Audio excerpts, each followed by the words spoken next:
Yun ang gusto ng ating Panginoon, ang makalaya na sila mula sa purgatorio.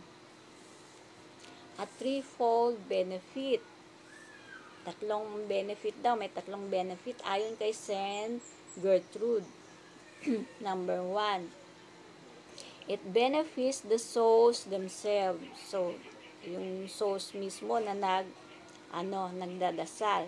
Whether your prayers merit them heaven or simply alleviate the suffering they face, the souls are grateful. So grateful that they turn around and pray for you. Kahit na yung halimbawa, ipinagdasal mo yung kaluluwa.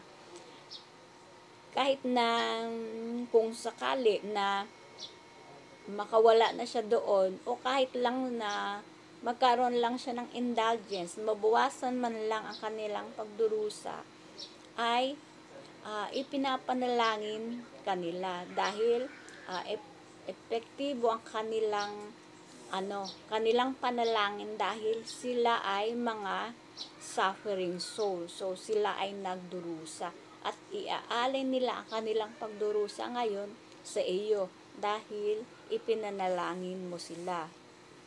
Number 2, it brings more divine grace into your life as they offer their sufferings for you and your intention. So, yun nga, nagkakaroon ka na ng divine grace dahil ino-offer na nga nila yung suffering sa iyo dahil ipinanalangin mo na sila. So, ang divine grace naman ay pupunta na, magkakaroon ka ngayon ng divine grace sa sarili mo dahil ipinanalangin mo siya.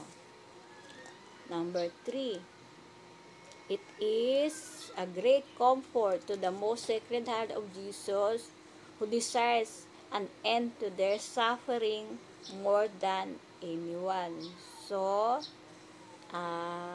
nagkakaroon ng malaking ginhawa sa Sacred Heart ng ating Panginoon kapag ipinapanalangin mo sila dahil siya ay nagdi-desire na matapos na nila ang kanilang pagdurusa.